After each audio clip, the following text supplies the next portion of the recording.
নামাজ না পড়ায় সবচেয়ে বেশি জাহান্নামে নেয় না, রোজা না রাখায় সবচেয়ে বেশি জাহান্নামে নেয় না, ওয়াজ মাহফিলে না আসায় সবচেয়ে বেশি জাহান্নামে নেয় না, দান সাদেকা না করায় সবচেয়ে বেশি জাহান্নামে নেয় না, কোরআন তেলাওয়াত না করায় সবচেয়ে বেশি জাহান্নামে নেয় না।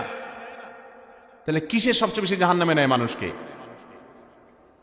সুইলা রাসূলুল্লাহ সাল্লাল্লাহু আলাইহি সাল্লাম আন আকসারি মা ইউদখিলুন নাস আন-নার, মানুষকে সবচেয়ে বেশি জাহান্নামে নেয় কোন জিনিসে জিজ্ঞাসা করা হয়েছে।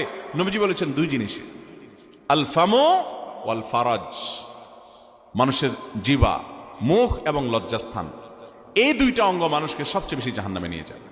সবচেয়ে বেশি জাহান্নামে নিবে এই দুইটা অঙ্গ। নামাজ পড়ে, দাঁড়িয়েও আছে, কিন্তু ফেসবুকে তলে তলে জেনা করে, চ্যাট করে, এটা তো জেনা। মানে সে কারোর প্রতি আসক্ত, হারাম রিলেশন হয়ে গেছে, এটা মহামারীর আকার ধারণ করে। সবচেয়ে বেশি মানুষ জাহান্নামে যাবে এই পাপের কারণে, অপরাধের কারণে।